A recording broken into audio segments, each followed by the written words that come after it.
Let's go. Hello. My camera's frozen. I should have looked at this beforehand. Hello. Hello. Brian, I hope you're having a good night.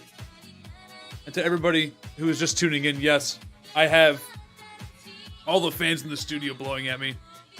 I'm very warm today. However, I do hope that you guys are having a great day. Because I know that I am. As I talk to construction in the studio to put my wall back the way it's supposed to be. And here we are. Oh, man. So, we have a fun episode today. The episode today involves my good friend and my lawyer if I ever get stuck in the hellhole that is Ohio, Renee Stromski Esq. She is a wonderful and talented young adult, and she has a phenomenal dog who I'm assuming will be brought up not once or twice, but 3+ times. And yeah, I'm excited to learn more about really what motivates Renee to work in the field that she works in. And I'm also excited to talk to Renee specifically about why she chose the lane of law that she chose. She also has a very interesting story, I think, which we're going to get into as well. But without further ado, I would love to introduce you to Renee Stromski. Renee! Renee, what's up? Hi, Tyler. Hi, Renee. Not much, just chilling, excited for our night together. Oh my god, this is going to be a phenomenal evening, and I cannot wait for it just to be... Alright, my fiance's not here. You and I, ass to ass. Yes, Tyler. Yes. Ass to ass is the only way to go. It's the only way to go. It's the best way to go, too. If you can't share swamp ass, then it's over. True. Renee, so I guess we can start nice and simple, pretty broad. Okay. Renee, I would love to have you explain who you are a little bit. Oh gosh. This is not simple. You know me, I'm not a simple person. Simple for me. I am currently an attorney. I don't know how much of myself I can give away, but I'm from New York and I'm moving to Ohio soon, Tyler's favorite state. Oh, God. And I grew up in New York and met Tyler in New York. I did my undergrad in psychology at Nazareth College, if I'm allowed to name drop it. Yeah. And I did my graduate studies in social work. I got my Master of Social Work, and then I just finished law school 10 months ago, last May, and am now an attorney. Thank you. And now am an attorney in Cleveland, except I'm not there yet until the end of April, but either way. Mostly my hobbies and interests include Netflix, Hulu, and HBO Max. I'm just kidding, I do more than that. But I have I the love best Shrek. I know, That's Shrek, it. Shrek 2, Shrek Ever After. Is that the next one? It Yeah, I just want to dedicate my life to serving others, and I try to fit that into every aspect of my life. I mean, I guess that's phenomenal. And I think, that kind of really ties in more with, I mean, you went to NAS originally for PT, right? Yes, yeah, I did. I was going to do the 3 and 3 program. Right. And that was, I know, I mean, that was part of it. It's a helping profession, obviously, Right. helping people I get just think better. it's very interesting that you went from physical therapy to law. Yeah, yeah, it's a little bit of a transition. I think part of it has to do with the fact that um, a lot of us are pressured at 16 and 17 to decide what we're going to do for the rest of our lives and drop a hot penny on it, not to trigger you, but and have to drop a hot penny on it. So we don't really know what's out there. I remember I watched Legally Blonde, I think, for the first time in high school, and I was like, being a lawyer could be cool. And I said that to someone, and they were like, you can't be want to be a lawyer just because of Legally Blonde.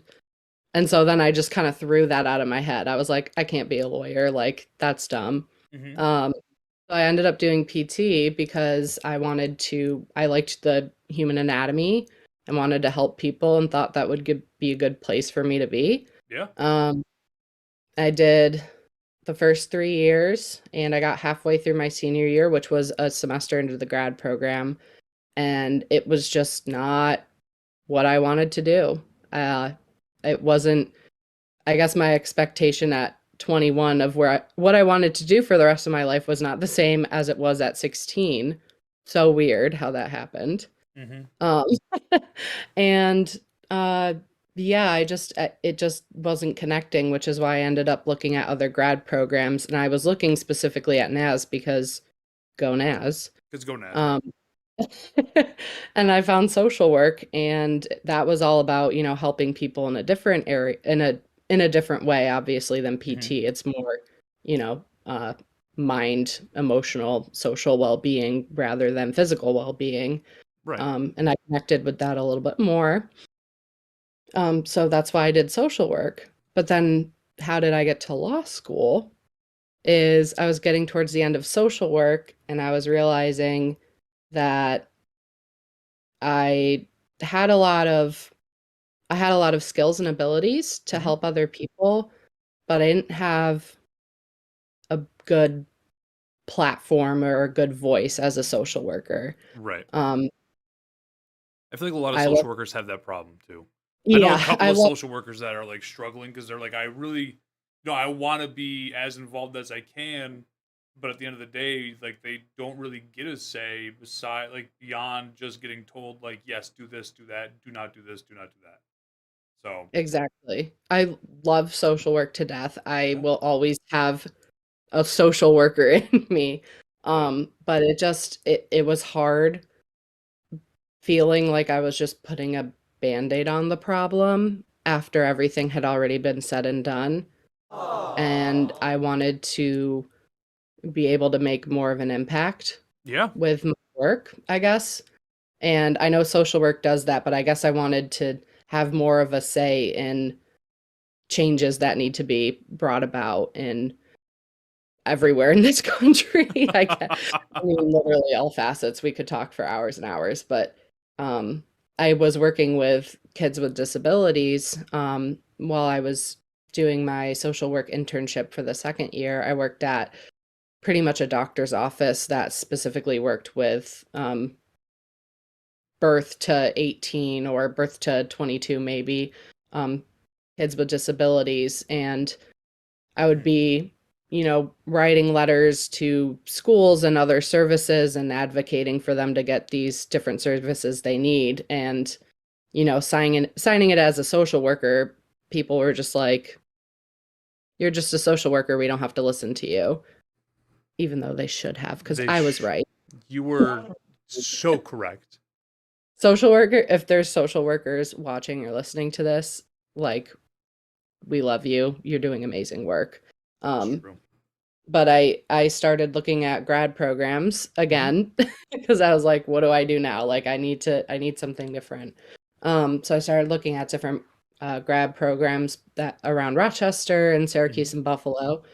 Um, and I think it was University at Buffalo, SUNY Buffalo, had a JD MSW program. And I was like, I have the MSW part. What's a JD? and it means Juris Doctor as in Whoa. lawyer. Whoa. Yeah. Yeah, I no, that thought was like honestly, junior dentist or something. yeah, Not no. what I is that? would Latin? That's I literally, yeah, I don't even honestly, the juris part, I guess jurisprudence.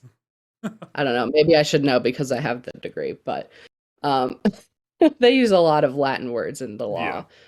law. But I was just exploring that more and I was like, this could actually be going back to my Legally Blonde moment, like Hmm. I actually could see myself being, happy in the legal field and having more of a say, more of more power behind my voice to be able to speak knowledgeably and articulate um, different different needs in the community and how to serve them. And that's exactly what I got to do while I was at law school and what I'm doing now, which is awesome. Hmm. So it was it's a long journey of how I got from PT at I guess 18 to now I'm 27 and an attorney. Oh my God, it's been a decade. I think also like go even just going like even like just the last like 9 years of your life having Yeah. to you kind of like flip the script three different times. I think that's a lot that happens in 9 years. And typically, I mean, yeah, like we're younger, we should be experience things, but I think hearing what all the things that you've done to get to where you are now, with all of your your three different things that you weren't sure what you wanted to do, then you finally got back into the law, like into the law. It's not like into law. Into, into the um, legal field, into law. Yeah. no, but I think it's inspiring just in the sense of you just go out there and get what you want. Like you got to work hard for it, but it's there. Yeah. Um, Yeah. but I mean, Definitely been a long road in 9 years. yeah, I totally understand that, and I think a lot of people can too. But I mean, kind of going off of that, I mean, so obviously you're free to talk about whatever you want to talk about, but what would you say is the most difficult hurdle you've had to overcome to get to where you are now? Uh, if I can talk about mental health, Yeah. I think that was definitely my biggest hurdle. In undergrad, I was having a lot of mental health issues just with some different diagnoses. Hmm. And as Tyler knows, because he was there, and thank God he was, but I had a little disruption in my undergrad career because of mental health, and it was a huge barrier just wanting to find the motivation to do what I was doing. And I think part of that was because I wasn't happy with what I was going to school for, and I wasn't sure where I needed to be next. So that caused some, anxiety and depressive symptoms. Hmm. Um, and that was obviously a huge hurdle. I had to go through months of Yeah. therapy, intensive therapy. Hmm. But it got me to where I am now. And that also included another, um, episode of needing some intensive therapy right before the bar exam because I was getting to the end of my law school career. I knew it would be it for me in school and a lot of anxiety with, am I going to pass the bar? Am I going to Hmm. find a job? I don't know if you've experienced this. I'm sure you have. A lot of us have, but a lot of that imposter syndrome, Hmm. just like, man, I know I learned a lot in law school and I'm very capable and I have to tell myself that, but it still is scary just going into this new environment and feeling like you should know everything. So, had to do some more intensive therapy. But I made it through. I was studying for the bar exam for 40 hours a week and going to therapy 15 hours a week. Big barrier. Lots of sleepless nights, I'll say. But Yeah. I think all of that struggle just I learned new skills to, that I apply with my clients, even just skills of reality and fact checking and just, preparing yourself for the worst, but still being able to hope for the best. Um, I think, those challenges were obviously very hard times in my life, but um, I learned a lot from them and grew a lot from them, and um, I wouldn't change it, but definitely big barriers in the way. And I'll use this as a little plug for mental health Yeah. that, don't let anything stop you. And I know you're on my side for this, Tyler, so You're a I very know big I'm not. mental health advocate. Yes, I was gonna say, I hope I'm not speaking out of turn, but definitely if you ever feel like you need someone to talk to, or, you know, help or just support in any way, reach out to friends and family and reach out to, local sources, and, Hmm. get the help you need. It's never gonna sound like a good time, like studying for the bar exam, but um, you got to do what's best for yourself. Yeah, and I think that that is a huge takeaway that I hope a lot of people also understand is, you're not alone in anything that you Hmm. do, and there are people out there who literally get paid to help you. You just have to figure out what works best for you. Hmm. Um, and I think that that is something that is huge, and um, something that I think a lot of people don't really think about too much. Um, Find a social worker near you. Back to exactly. those social workers. That's why we love them. That's why we love them. Um, And that was probably part of the social work thing, is I knew to myself at those times I was a bit of a handful, and I was like, I don't know if I could have dealt with me. Maybe this. That's just kidding.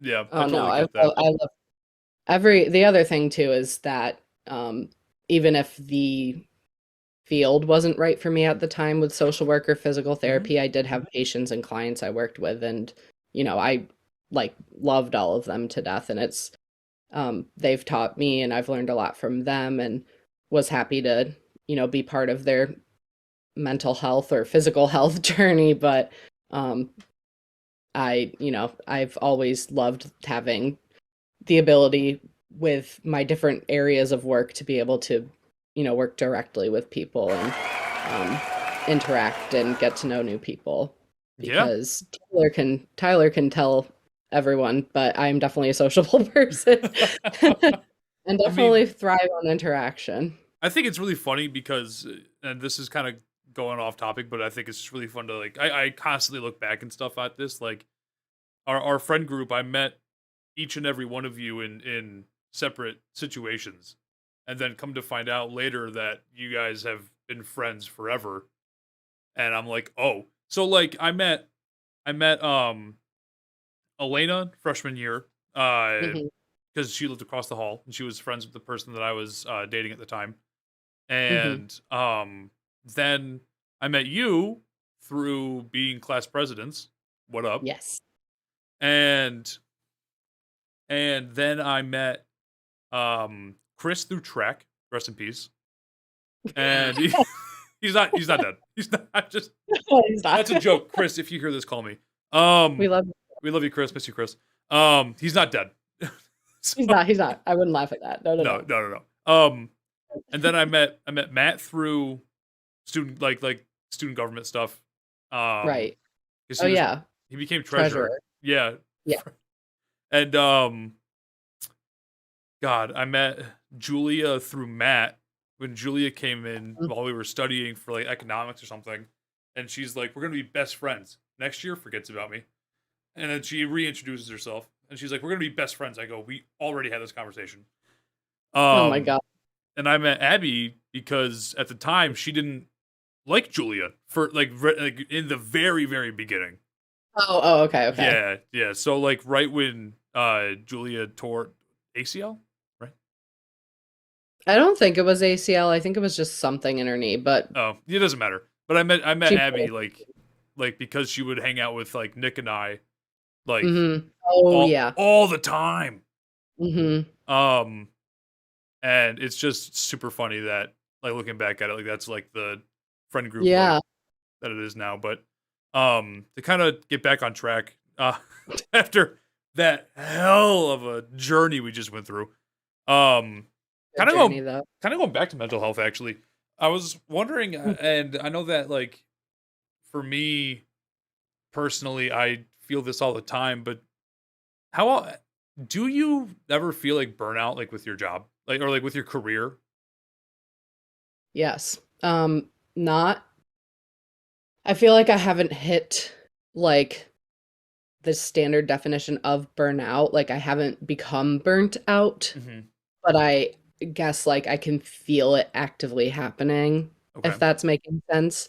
Yeah. Um, with not necessarily with PT, but with social work and um, legal work, Hmm. you are there to essentially a client will bring you a problem and you have to solve it. And taking in a lot of problems and it's different for everybody, I'll say, but for me, being a very empathetic person and just really feeling a lot of what other people are feeling and wanting to, make things better, I take on a lot of those problems and I start feeling those feelings too.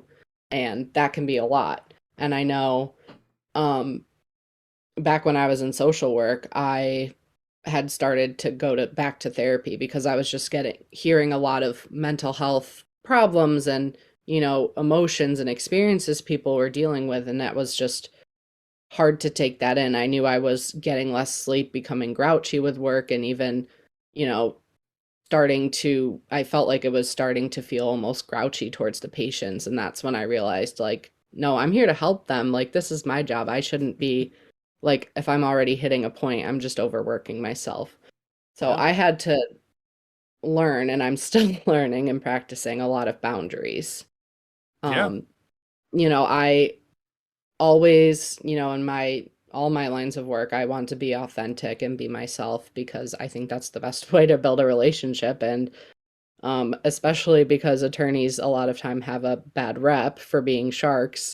Um, I want people to know that that's not who I am, and I really just want to do everything I can for them. I just have to learn to put up those boundaries to be able to, say when, at 5 o'clock, be done, and try to separate, you know, work time from home time and not be thinking about work when I'm not supposed to, because I think that built up a lot. Hmm. Um, and I think that still moving forward, some of my signs are just being a little bit more irritable, Hmm. maybe with my clients, and that's when I'm kind of saying, okay, why, like, this isn't something I need to be irritated about. This is my job that I love. Like, Hmm. there's something going on. So, um, some of what I do is I have the email app on my phone so that I can always, check it, but I delete it completely off my phone during the weekends. Like Friday night, it's deleted, and then I'll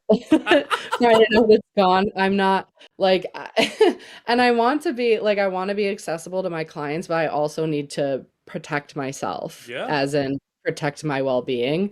So, like Friday, literally Friday, like 5 o'clock, I delete the app, and then Monday morning I'll install it back again. But I just also know, like, my self-control is pretty good in some areas, but in the area of like impulsive email checking, that's part of it. It's Is bad. like I'll see the notification on my phone and I want to get rid of it, and Hmm. then so I read the email and then I'm thinking about it. So just separating work and home life is really important to trying to avoid that burnout. But yeah, I mean, I think any career really, without setting up different Hmm. boundaries, just work-life balance, and then the other boundary of not taking on all of your clients' problems as your own, Hmm. are just very important to set, Yeah. just for our own health and well-being. And the saying that everyone always says, you can't fill from an empty cup. Hmm. You have to make sure that I have to make sure I'm not empty, so I'm able to give my full self to my clients and be 100%. Yeah. I think that is. I mean, you don't work. Do you work still work from home, or are you? Mm, Hmm. So that's I'm even at home. harder because coming from somebody who also only works from home, it is very Mhm. difficult to have that separation of Yes. work and play. Right? It's like for me when I in the old position I had, if I got an email and if I was laying down in bed and I got an email at Mhm. like 9:30, 10 o'clock, I would look at it And it's like Yeah. after a while, I was like, what am I doing? Mhm. I even know like that what the email is gonna be. It's just gonna be like a reminder email for an event happening, and I'm like, I know Right. what this is. Why am I bothering with this? So I've had to like be like, okay, if I was asked to work a little bit extra hours, which happens here and there, that's fine. Um, but I'm not working past 5. Like Mhm. that's cut off. Like I will come in. I would rather come in at 6 a.m. and leave at Mm. 5 than start at 8:30 and leave at 7. Yeah. Oh, yeah. Right. I I'm definitely I feel like I'm more productive at night, but in all honesty, like I just want to be done. I'd rather get up and start working, like you said, and just be Mhm. done so that I can, eat dinner and get into a bedtime routine. Right. Like, and like I'm an older person, but not, I I think it's cherish my important. routines. I I'm do. I like to try and be in bed no later than 11, Hmm. even on days that I stream. And, I think routines are very important, especially for people who want to do well just in general, like with Yeah. their lives and with everything that they have going on outside of work and career wise. But I am kind of curious, if you had anybody that really kind of pushed you into this direction, or if you just kind of boss babed yourself and just got, just got, down and dirty with the concept. I did not boss babe, I just girl bossed. Girl boss, right? Sorry. Too close to the sun. Um, do you mean like in the legal field in general? Just like if anybody really like inspired you to take the path that you're on now, whether it's in your field or if it's somebody that's like personal to you or. You know, it wasn't like I couldn't even tell you the person's name, but it Mhm, really was just this one incident, at least when I was working at the doctor's office for kids with disabilities. mhm, Um, it was specifically, I remember I was writing a letter to the school because the it was a kid with, I believe, diagnosed with autism. Hi. this is Hi, Holly. hi, Holly. I love her. Okay, I'm She's so great. sorry. It's okay. Just a little distracting. Mhm, So I was writing a letter to the school on behalf of the family because the kid who I believe had autism, and he also was incontinent, aka he wet his pants. mhm. They they were transporting him through special transportation, but it was taking him 2 hours to get to school and 2 hours to get home. Oh, jeez. And they wouldn't put an aide on the bus or anything, so, like, during that time, he would wet his pants and just be sitting in it for, Oh. hours until he got home, and like, I remember writing the letter to just be like, "Hey, this is what's happening, and I don't know, like, what your moral compass is, but it's not right." Mhm. And I got to the end of it to the signature, and I was only a social work intern at the time, Right. but, I got to the end and I was like, "Well, I can't sign this, like, let me go to my supervisor who's a social worker and have her sign this." And I was like, "Hey, obviously, I can't sign this." And she's like, "Well, they're not really gonna listen to me either, so you have to get his pediatrician to sign it because then it's coming from the doctor," which in some respects is, understandable because Mhm. it's a pediatrician. But I think it was that fact that really inspired me to explore different options and just think, okay, what can I do where I have a voice to be able to tell people that what they're doing is wrong and that they need to stop, and that makes them actually have to listen to me.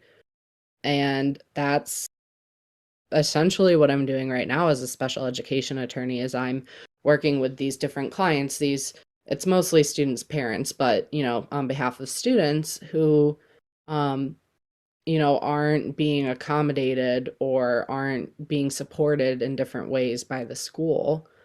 Um, and I have more of a voice as an attorney because if a social worker came to the to a meeting or anything or tried to advocate, um, they might take it into consideration, but when the attorney comes, then they have to suit up and bring their attorney and suddenly they start listening more. Gets more So business like. it's a little bit more business-like. And I do like things casual. I'm wearing a hoodie right now. Like I love casual things, but I think just the fact that, I get to have that power in my voice, and I don't mean power like I want to run the world or anything.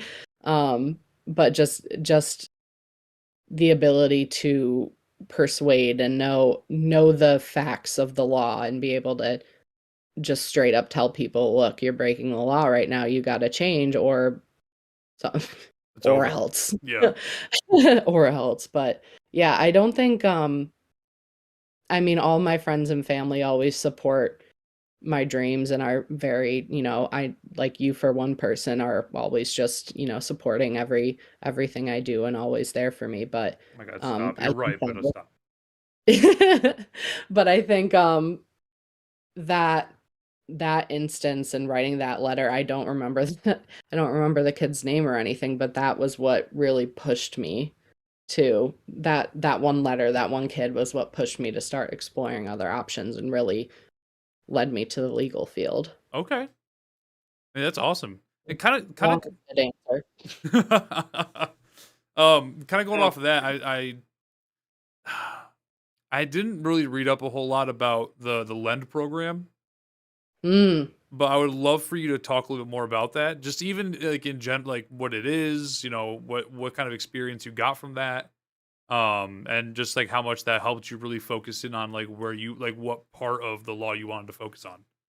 I loved the Lend program. Thanks for asking about it. Of course. Um, oh, That's what we it's ask over here in motivations, the hard yes. hitting questions. Yes, the important question. So the Lend program stands for Leadership and Education in Neurodevelopmental Disabilities. It's a really long word. So Lend. So basically, it's all about collaborative learning and education about neurodevelopmental disabilities. So part of that had to do with my social work placement at the doctor's office with Kids for Disabilities. But every week for, both semesters of the school year, so it was September to May, Mhm. we would meet in an interdisciplinary group and have different presenters each week teaching us different things about disability rights. Okay. So I'll say, um, I was there as a social worker, but there were people there as education majors. There were people there, PT, OT, speech language, the speech language pathologist. Now I sound like I need one. Um, speech language pathologists, self advocates, parent advocates. We I'm missing nutrition, epidemiology. It was huge. Dentistry. All these different disciplines were coming together and just learning different facets of disability rights, whether it had to do with um, I housing, accessibility to physical accessibility, like different uh, types of wheelchairs or modes of transportation that physical therapy and OT use, but you know different laws like the Individuals with Disabilities Education Act, the ADA, which people know a lot about, which is the Americans with Disabilities Act. And, we just were getting these lectures essentially and presentations from people who were top in the field in the Rochester area. And at the end of Lend, which was my favorite part, was we flew down to DC of Washington. So it was Washington, DC, not to be confused with any other DCs. The District of Um, Columbia. yes, the District of Columbia, if you will. We we flew down there to the Disability Policy Seminar, which happens every year. I don't know about the COVID year, but it doesn't Mhm. count. The Disability Policy Seminar, there's every year in April. All these different associations from across America come together and just provide even more training on how to best support and work with people with disabilities. And um, one of those days, we got the opportunity to walk around on Capitol Hill and meet with some of our state senators and talk to them about, which different laws needed adjusting and Hmm. how they could, advocate for change with that. And I actually, me and my group of fellows, which were, um, there are a couple people you might know, but I won't name them all right now. But Okay.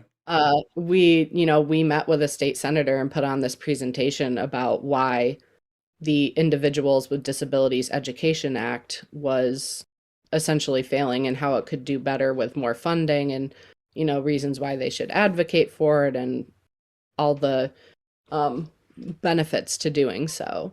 Hmm. And that was and that was seriously one of the coolest experiences of my life. Like I think it was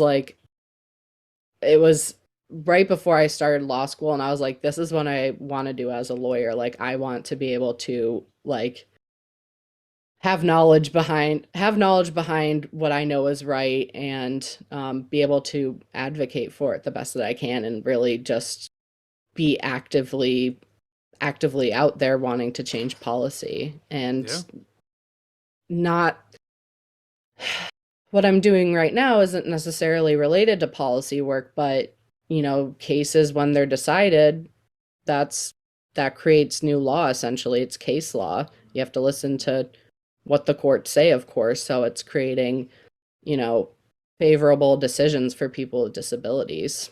And yeah, the LEN program, like if it's all across the United States, I think there's one or two in every state, and the one of them, luckily for us, was in Rochester. So um, that was an incredible experience, and just learning different ways of serving and working with people with disabilities was amazing.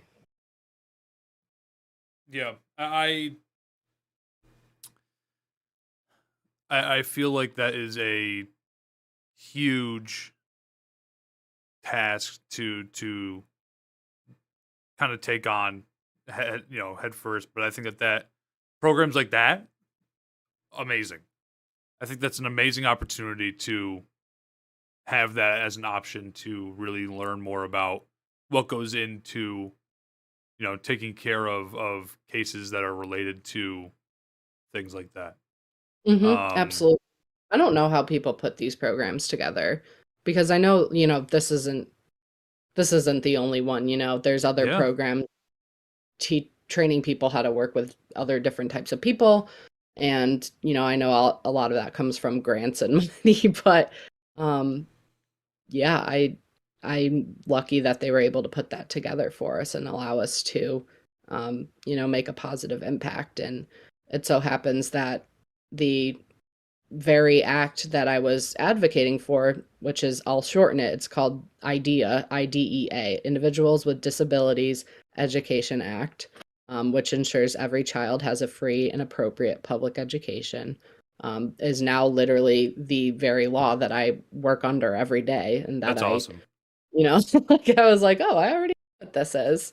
Um, and it's very complicated, but I think unfortunately, a lot of um, parents don't know their rights, and schools don't necessarily explain their rights to them all the time. And they're required by law to give them a giant packet based on their rights, but it's a bunch of words Like and legal words and things that people yeah, don't. so It's like reading the it's terms and not easy to conditions of everything. understand.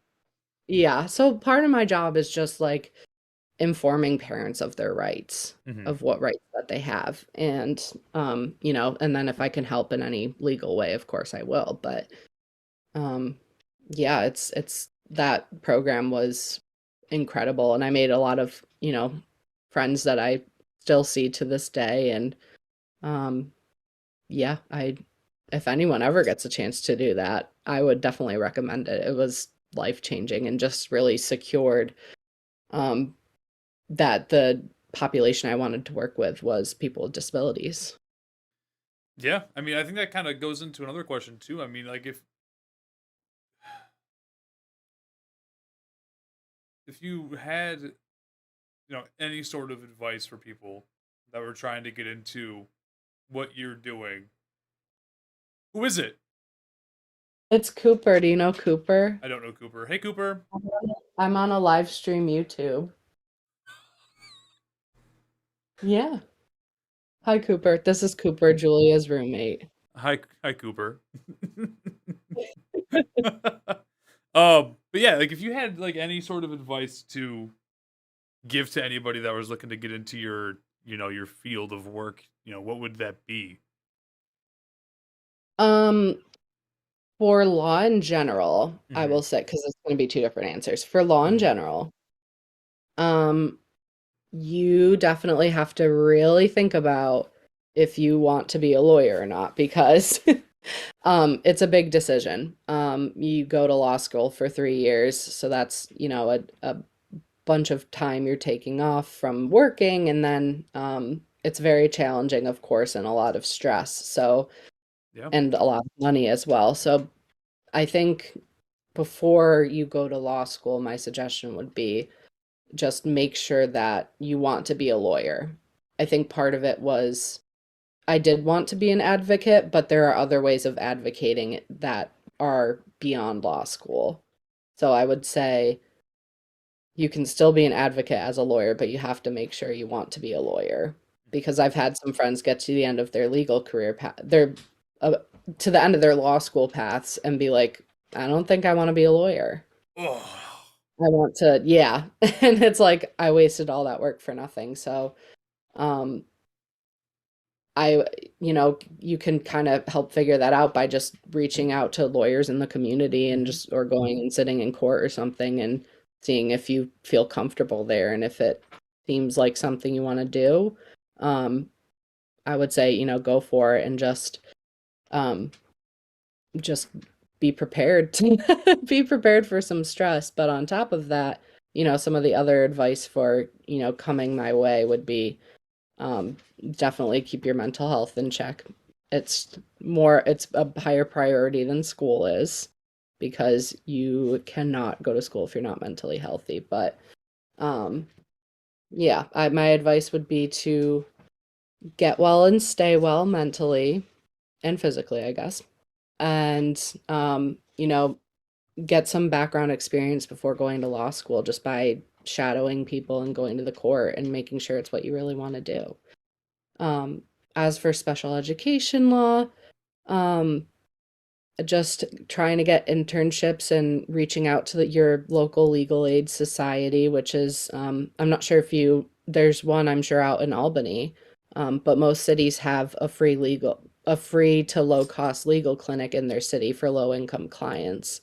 And they generally serve um, special education students as well. So, I mean, even volunteering there, just asking to shadow, uh, is a good idea for getting in that field. Just networking and building and making connections is everything.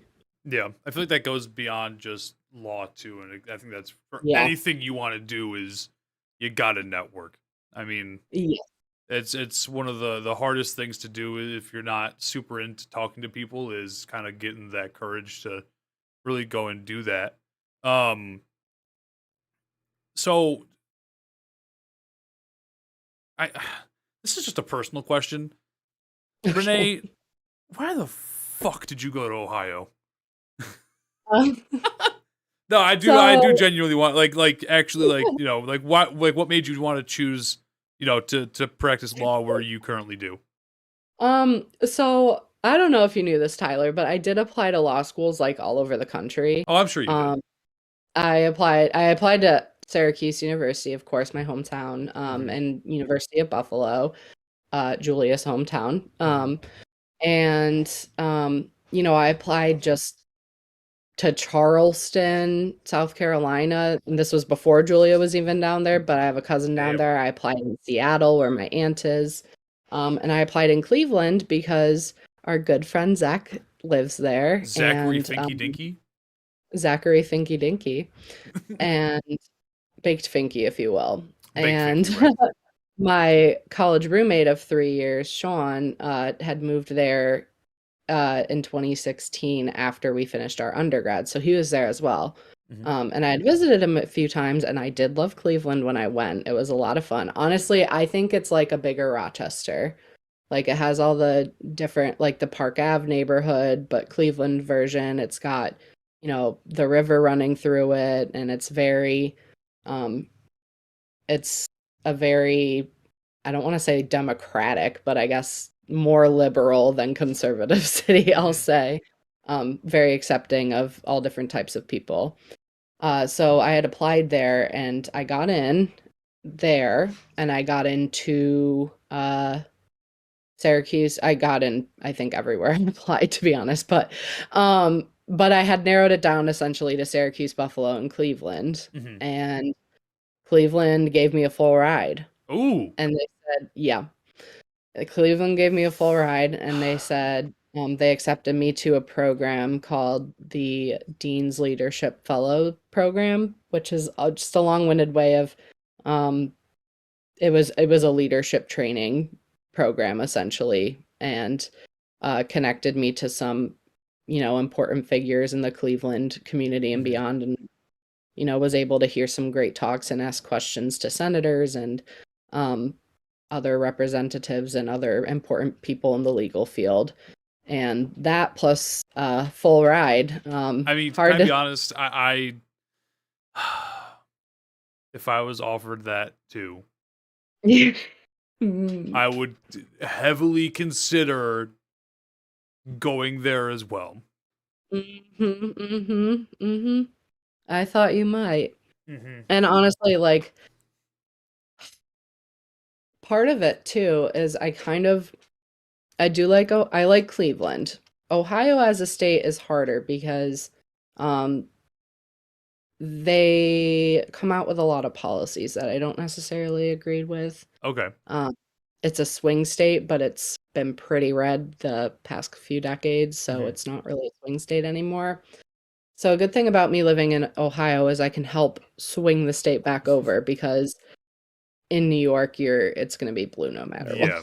Yeah. So, um, I mean that's a big factor is just feeling like my voice matters a little bit more in Ohio than New York. Hmm. But I will say, I mean, I was looking for jobs in Rochester. I essentially almost took a job in Rochester because I do miss it so much. I miss being close to my friends and family. Hmm.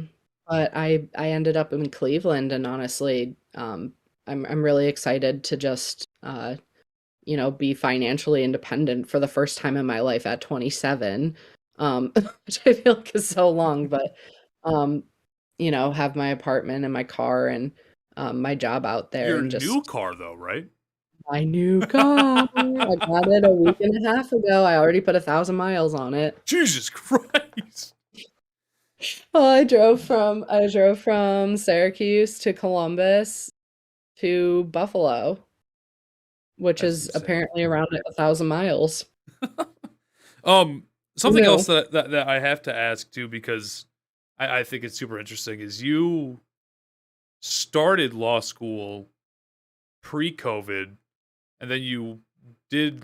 I mean, you went to law school during COVID and got your law degree and studied for the bar, took the bar, passed the bar, all during a pandemic. Like, what kind of impact did that have on you individually, and how did how did you do that? How? Just Like just what? how? So I guess so. I think too is like obviously we went to school together, so like you know what it's like being in upper higher education, pre COVID. So like what is it like what's different about it? How did it impact you to and you know everything else that I just asked that I forgot about? So, yeah, I started in fall 2018 and COVID for us was March 2020. So Hmm. it was literally like halfway through because law school's 3 years. Yeah. It was literally after I hit the halfway mark. In-person law school it was good to start off with because I moved to Cleveland. I'm from New York. I didn't know anybody, and so I was able to make friends in person and just like naturally through seeing people in the little cafeteria area or just sitting near people in class, which I think was very helpful pre-COVID because I don't know how those new students coming in like found their people, you know?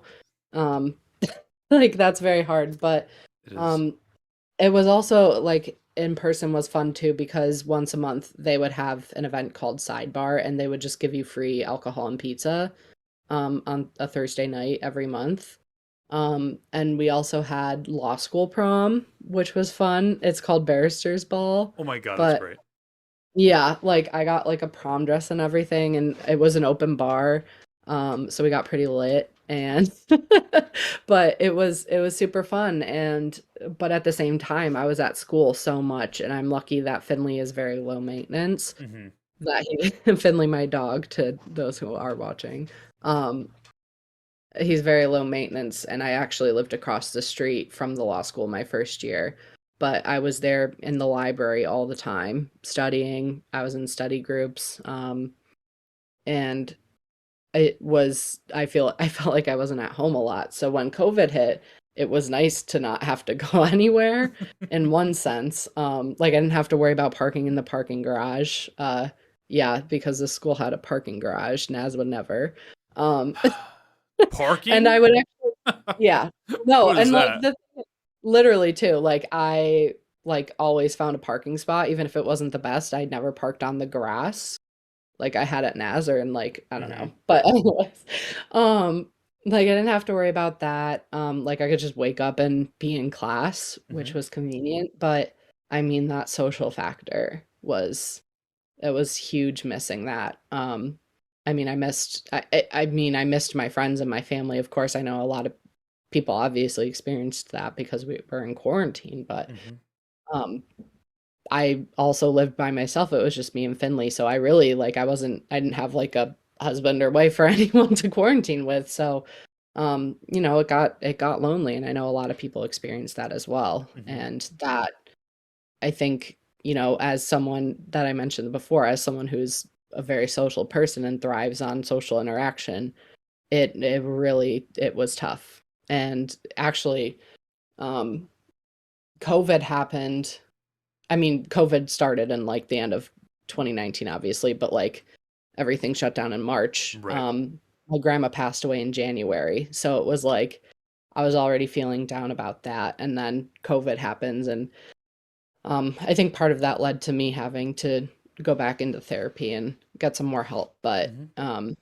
I mean, I know that like the next fall we were still getting school online and that's when the new class of law students started and I don't like they had to form study groups and make their own friends through Zoom and it's like how do you like it's like how do you do that naturally? I don't know. I'm lucky I didn't have to experience that, I Yeah. guess. But, um classes online were different. It was harder to pay attention, I think.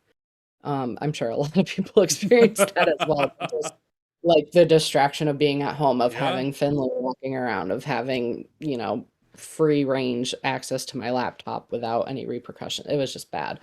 Seeing Or like not even Snapchats having, of like you being on like call like for like a lecture or something, and then like you turn around to your left and Finley's like yeah, everywhere. yeah, literally. And I mean, I remember one time, so in law school, they do a lot of cold calls, which is basically where you don't know if they're going to call on you and make you explain a case or anything. I remember one time my Wi-Fi was being weird while I was in my sales class, and I Hmm. was literally like behind my couch, like I had moved my couch away from the wall during class and was like fiddling with the router, and I just hear from the laptop, Miss Stromski, can you answer this one for us? And I was like, and I had to unmute and I was like, I'm behind my couch right now fixing the Wi-Fi. Could I pass for a second? And I feel like if I did that, obviously, and if I did that in real life, it wouldn't work well. But luckily, he was really nice and he was like, "Oh, that's fine. We'll come back to you next time." But um, yeah, I it was good in some aspects because we did get a lot of our tests open note, so I felt more prepared. Hmm. Um, But at the same time, that social aspect I think was just the biggest thing. And graduation, um, Yeah, was that online too? that was luckily that one because that was 2021, so we had started getting vaccines. We actually did our graduation at Progressive Field in Cleveland, which is where the Cleveland Indians play, Hmm. now Guardians. So we were at a Major League Baseball outdoor stadium, which was nice, That's but awesome. yeah, it was. And we had to wear masks, but it was so hot that day, Tyler. Like I was dripping sweat, and I remember they this was kind of dumb. We were outside, and usually we have like the 6 feet apart, but the way that the stadium had already sectioned off seats, they had done it in like different groups so that like, if a person comes to a ball, it could be like a couple comes or like a family can sit together. So we were still sitting directly next to people we were graduating with, which defeated the whole purpose. But I remember it was just so hot that day and I was dripping sweat and I had to ask my mom for a bottle of water and I offered it to the guy who was sitting next to me who's like, I don't care about COVID right now. I'm literally like about to die of dehydration. Like, please give me this water.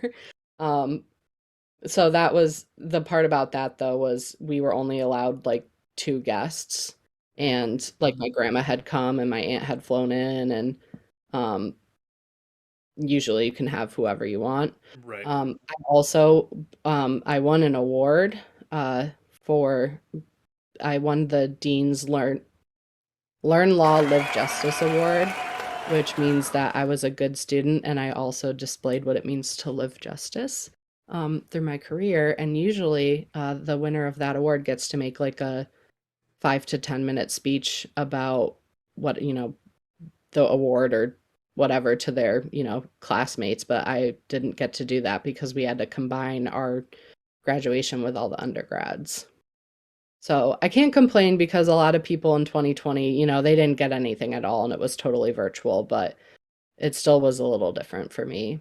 Hmm. Um, and then taking the bar, they had scheduled the bar exam to be down, near Columbus, but that ended up being online. So I took it in the school's library in a private room and somehow still passed, but I am part of the Ohio State Bar Association now, and they sent me a mug and it says, I took the bar and passed in a pandemic.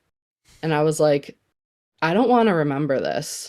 Like, like this was a traumatic experience. Like, why are you Oh, giving me a commemorative mug for this? I don't want to like I took the bar in a pandemic. Ooh, like I don't want people it's like my like proud great. mom of a high honor roll student or whatever. It's like, Yeah, oh, no, good literally. I was like, God. I mean, I have enough mugs as it is. I don't know if this is like a general thing for everybody, but I feel like everyone just has an absurd amount of mugs that's not necessary.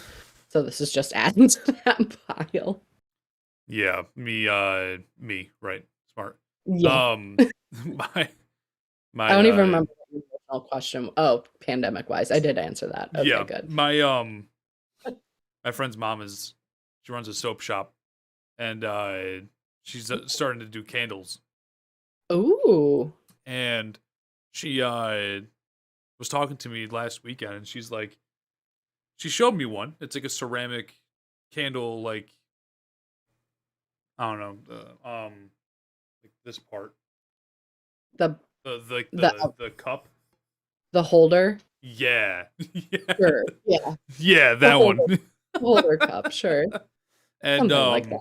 she was talking to me, and she's like, what are your thoughts on if I put a handle on it, so that way when the candle's gone, you can rinse it out, and it's a mug." I said, "I think that's a great idea. Don't tell Katie that because we have so many mugs." I know, it's like, I don't need another mug, but that honestly sounds so It cool. does, and I'm like, just, like, my friend's dad You was should like, "How have much do you think we could sell them for?" I was like, "I don't know, like $27." He's like, "Oh." I was like, It's a mug and a candle. "Right, it's a two for one, and it's a nice mug." Wait, so did you make that up or did she make that So up? she made it up, and she was basically asking me for like what like she thinks what I think like the market value would be of like a Gotcha. candle mug. Um, So yeah, you gotta drop her Etsy link at least to me if she she has one. they have a full site, like a Oh, full like website. my bad. Um, yeah. Let me actually here. Let me do this. Because that sounds really cool. Yeah. And I do like, I mean, I love Target to a fault, but I also like supporting supporting local artists. I just scroll through Etsy all the time and try to get everything. And um just recently bought some artwork from Zach's dad that I'm really excited about on Etsy. Yeah. No, I think that what you sent me it looks insane. I'm so Absolutely excited. insane. I'm so Um, excited. So talented. but yeah. Um, I think I only have one more question for you, Renee.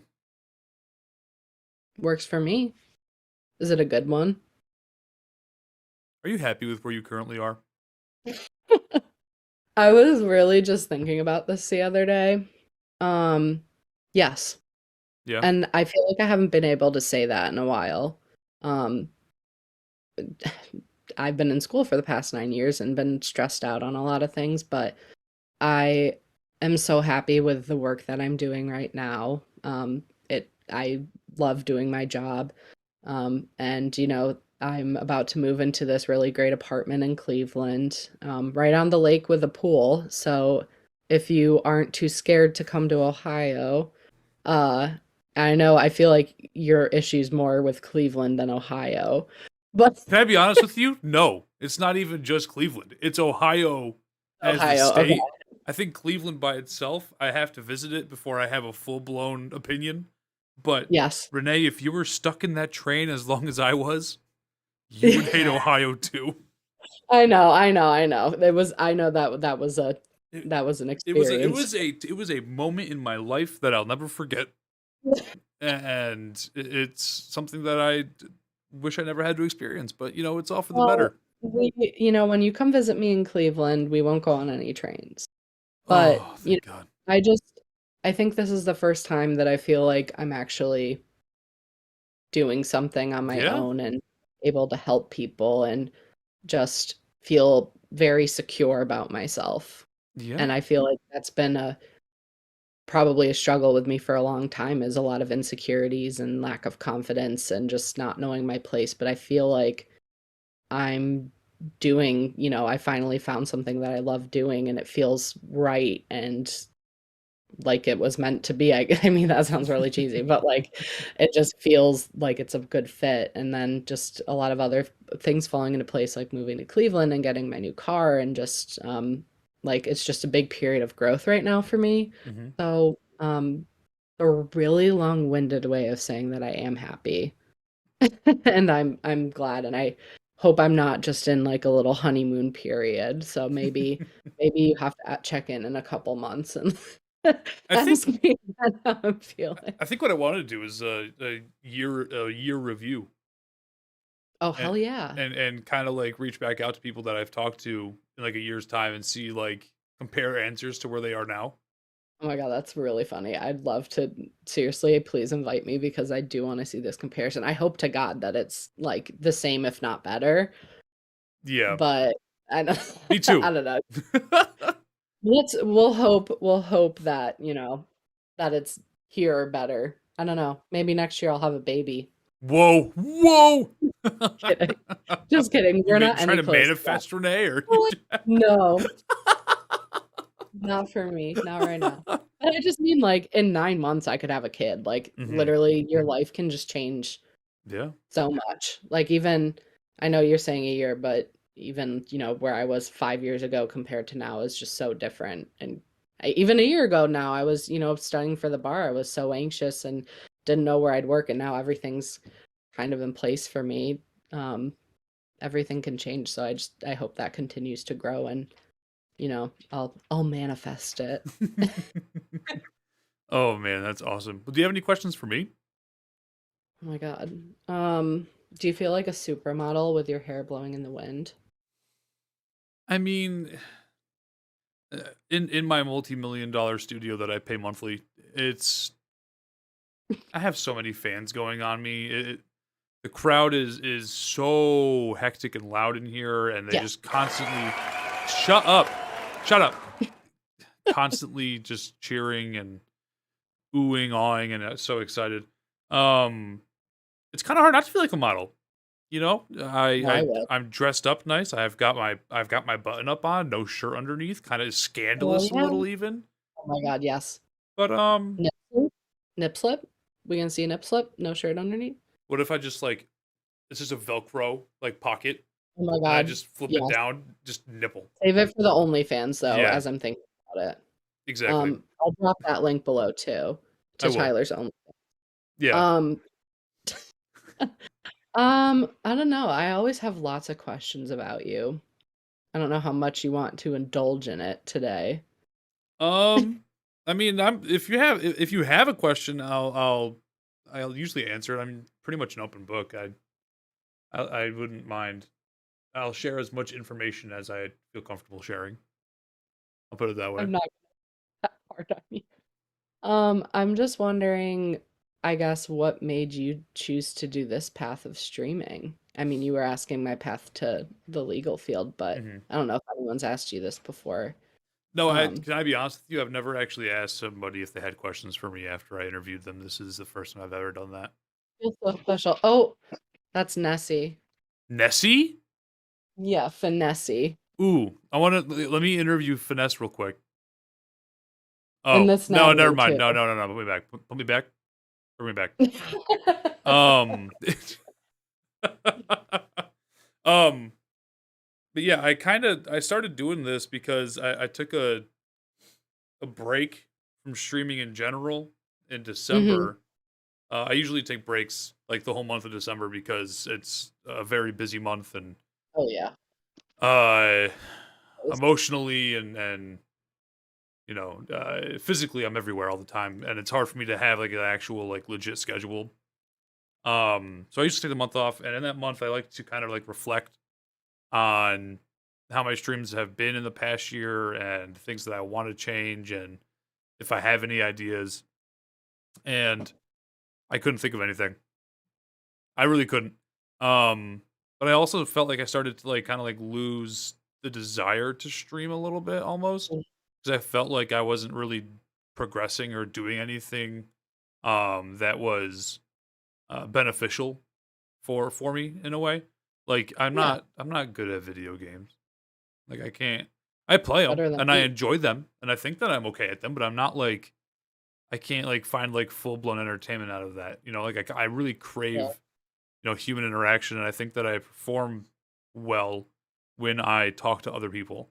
Um, and so I was wondering myself, what motivates me to doing this kind of thing.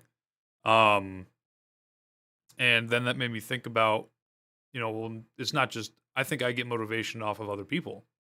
And Hmm. so in my head, I'm like, okay, well, what's the best way to incorporate that into a stream? And it's me talking to everybody I can get a hold of that are in fields or in hobbies that they are super passionate about and they want to do super well in and kind of Yeah. feed off of that. And I think this is a great reprieve. Is that the right word to use? I don't know. I'm not that smart. Oh, It's a I'm not either. I don't know. it's a great this is just a great break from Yeah. streaming games or even trying to be funny because this as much as like I'd make jokes during like this kind of thing, like it's not so much like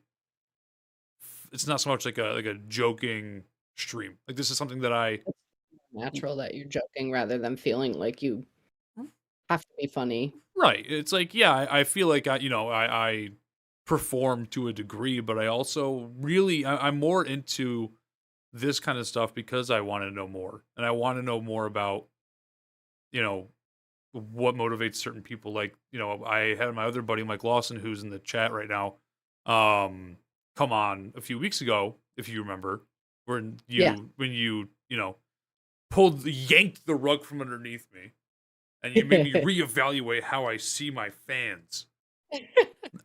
And I decided to turn them on and give you a call and see if you want to come up. But he he's a lawyer too, and I wanted to talk to him and I'm trying my best to try and get like like groups of 3 individuals in each field. Yeah, that's a good Um, idea. like when I first started, I started with streamers that I know, like Mhm. other streamers, and that was really fun. Um, but I as I thought this plan through more, I realized because at first it was just streamers. It was just I want to talk to people who stream and that's it. But as Right.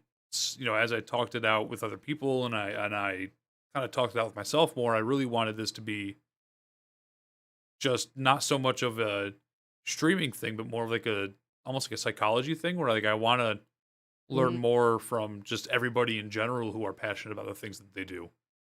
And I think that this would also be a great networking opportunity for me just in general with people that I know, people that I don't know, and also kind of reach my hand out a little bit to people that I wouldn't normally talk to. Um, Yeah. like, I'm not going to name names because they haven't responded to me yet. But I talked to I messaged a game developer on Twitter Mm. for a game that was like super popular, and I kind of wanted to see like what motivates a game dev because that's like super interesting work.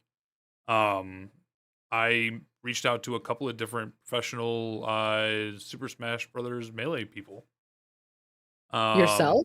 yeah, and I didn't answer myself. It was kind of weird. Yeah, weird. I left myself on red. Kind of sucked. Oh, man. Um, but no, it's stuff like that. So I really want this to be not just an opportunity for other people to hear what motivates people in a field or in a hobby that they're interested in hearing somebody talk about, but also for myself, because I think that hearing people talk about things that they really enjoy makes me really enjoy what I'm doing. um or or the opposite, it makes me realize that what I'm doing sucks and I need to reevaluate and flip what I'm doing into something better. um Also, so I think that this is something that I like doing, and I realized 2 weeks ago that um I can see myself getting burnt out very fast from this if I mhm. interview people every week. Yeah. So I was talking to Katie, and we were both saying, for my own mental health, it's probably best for me to, do 8 episode quote unquote seasons Mm. where I interview people for 8 weeks. Then I take 8 weeks off. And in those Okay. 8 weeks, I would stop interviewing, but I would take the time to, reach out to more people to get them kind of Yeah. like on like a schedule for me, and then have another 8 weeks on, 8 weeks off, stuff like that. Um, He is a genius. I know we You're love lucky to Katie. put a ring on Oh my god, it. I was getting worried. Her mom was starting to put pressure on me.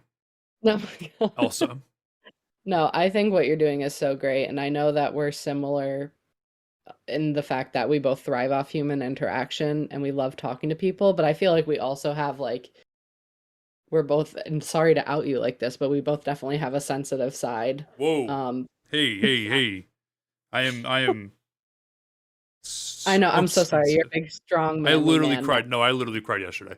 No. no. We both love human interaction. We love being social, but we also have that sensitivity to us, which I think really helps us both connect with other people. So I think with your own boundaries that we've talked about for you know, helping you from burnout and being, detrimental to your own mental health, I think Mhm. this is really great for you. And not only great for you, but to other people listening, just to hear about what motivates people and how they got to the path that they're on now.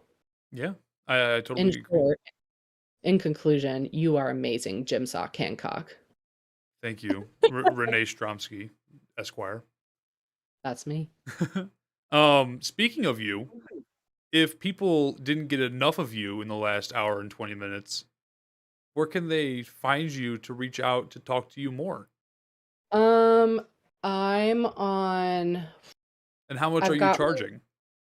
yeah, so If you want to reach out to me in a legal manner, I would shoot me an email, and you can shoot my email, my personal email, which is, I don't know if you, my name should be on this thing, right? On the, Yeah, somewhere. It's yeah, Renee Stromski at email. yeah. It's the So title of the video. yeah, for spelling purposes, Renee Stromski at Gmail, but just to connect and say hi and a quick chat and more personal rather than legal side. I'm on LinkedIn, which you can just search my name on there. Mhm. Instagram is Renee Stromski _ and Twitter, I believe, is Renee Stromski _ as well. Hell yeah. Well, Renee, I appreciate you hanging out, and I will definitely be Always. talking to you soon, my good Yeah, in a friend, year. in a year. Real quick, I need to see Finesse. Okay. Show me the puppy. Finley, hey Say hi, bud, Ness. buddy. Oh man, what a good dog. He's a good boy. All right, Renee. I'll catch you later. Bye, Tyler. Thanks for having me. You're the best. Thank you. I'll talk to you soon. Bye. Bye. Oh man, what a wonderful person to talk to all the time. We love Renee. We really do. Oh man. However, chap, that's it for me. I was tempted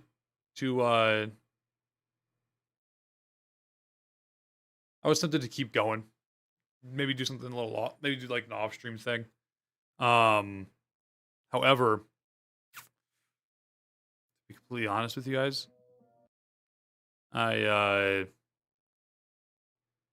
don't really want to. I will be back on Friday. We're gonna do a lot of things on Friday. We got a lot of Friday things going on. Katie's not gonna be here, so I got a long night ahead of me. We're starting off. I got a melee tournament that I'm gonna partake in, and then we have some Elden Ring until I get mad, which will probably be in 20 minutes of the game. Um, and then we have I think we're gonna do some super auto pets after if I get frustrated early enough. Um, so yeah, I hope you guys have a good rest of your day, and I will catch you guys on Friday.